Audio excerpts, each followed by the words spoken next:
here, just like the rest of you. That's, you know, when this 47 degree north thing started becoming an issue a number of years ago, there was a small handful of us that decided that we needed to help this community get organized. And I don't know how good of a job we've done, but we have made some strides, and primarily we've tried to educate the community as best we can. I remain confused and somewhat disappointed as to what little information there is out there. You walk down the street and ask somebody about this and they say, oh, that's a done deal, that happened years ago, or they don't know anything about it. So first of all, I want to thank you for inviting me to say a few words. This is a nonpartisan position, to stop 47 degrees north, that we're involved with. However, we'll take any opportunity to speak that we get. I don't know who my audience is tonight, so I'm not sure where to go. I'd like to ask the room generally, how many of you feel you understand what's going on and understand it well? Okay, so that's of interest to me. I don't know why there aren't a whole lot more hands out there. First of all, I'll say that we have a Facebook page. Not everybody's on Facebook, but it's Stop 47 Degrees North. We have a website that we're going to be queuing up and getting going again here now that the application has been approved by the city. So I've only got 10 minutes. I got 23 items here that I could take 10 minutes on each one. So I don't like to talk to a group like this typically, but because there's so many of you that don't have a good solid understanding of what's going on, I'm gonna just read and bang through a number of things, and then I'll regroup if you don't mind. So Sun Communities is proposing a development called 47 Degrees North that would replace the structure of a development designed and approved by the city over 20 years ago. I support the original plan development and oppose Sun Communities' proposal. There is a development scheduled for Bullfrog UGA that's been approved and was agreed to many years ago. They're coming in and wanting to change an apple into an orange, effectively. Sun submitted a proposal in August of 21. The community rose up. There was a lot of letters submitted, and Sun Communities withdrew their application that November. That was a huge win for us. We knew they were going to be back, and here they are. They've reapplied. The city, just within the last couple of days, has considered their application. Without getting into big details, the majority of their application is been recognized as complete, and they're going to be informing the community, they're saying by the 27th of April, that they've got a complete application, and they're going to open up for community comment, which includes letter writing, for 30 days. I'm going to circle back to that. But here we go with facts. This will be the largest manufactured home RV park in the West. It's going to be the mother of all trailer parks. It's a private for-profit entity leasing trailer spots and importing part-timers. 673 plus 50 low-income units plus 661 RV and tent spots. It's a 5 to 6 year build-out versus the 30-year build-out that is contemplated for the neighborhood type development that is currently agreed to. It doubles the population of Cle Elum virtually overnight. The original plan called for neighborhoods integrated with the rest of the city. This is a private gated park, not housing. It's a well-documented housing trap. One landlord controlling half the population of Cle Elum. It generates a third of the tax revenue of the original plan, and it's not self-sustaining as it's put together.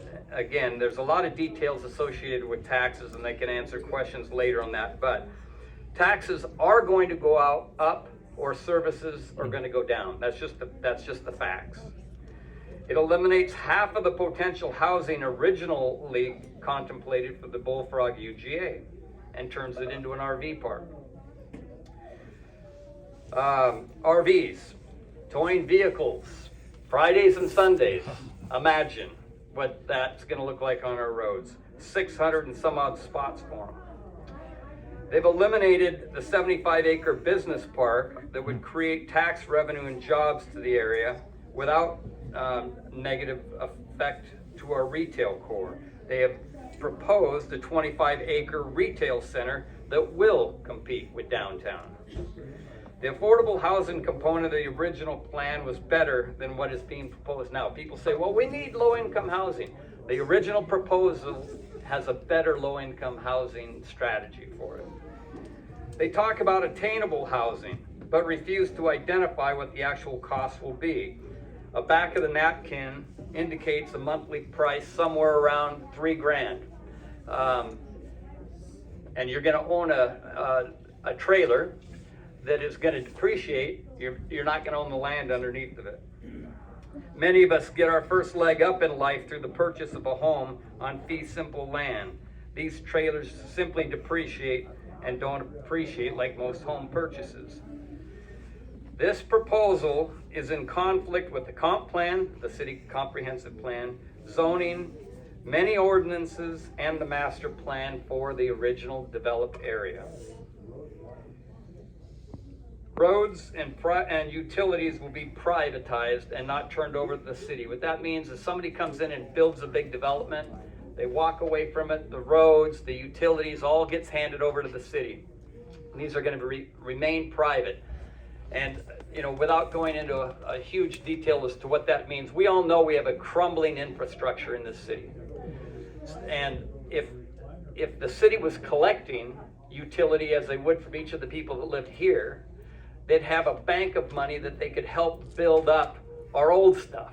The new stuff's gonna last for 50 years. It doesn't work that way. They're gonna retain ownership, or they are proposing to retain ownership. Hopefully, they're not allowed to. That's their proposal. This is the wrong place, and it's the wrong size. If this was 50 or 100 unit park, it would not be such a travesty. It could likely be absorbed in Renton or even Yakima without, you know, making a gigantic factor on the local community. But it can't be absorbed here.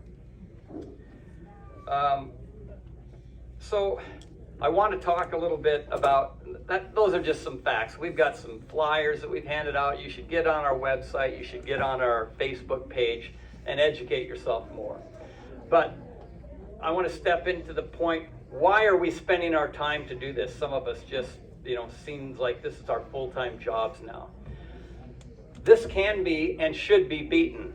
We are not tilting windmills here. This, I don't think it's going to pass.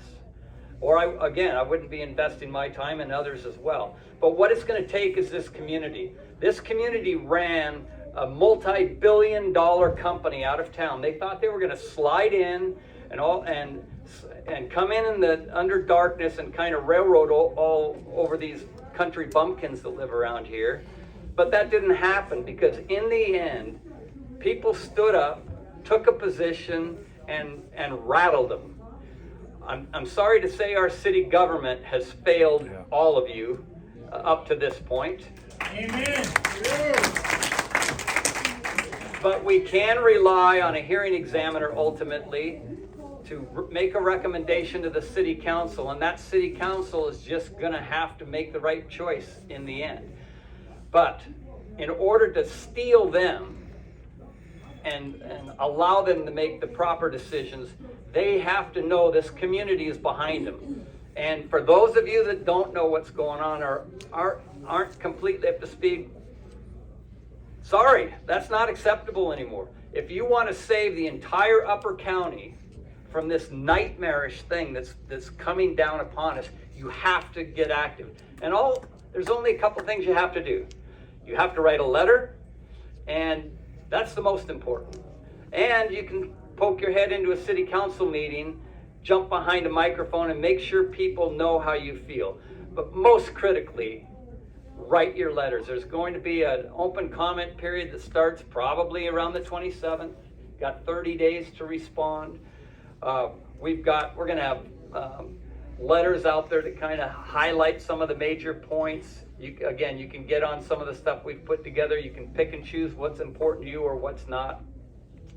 But you don't have to spend the last 3 years of your life reading every single document that's come down the pike like some of us have. What you need to do is stand up and say, not in our community. And that's what I ask of all of you.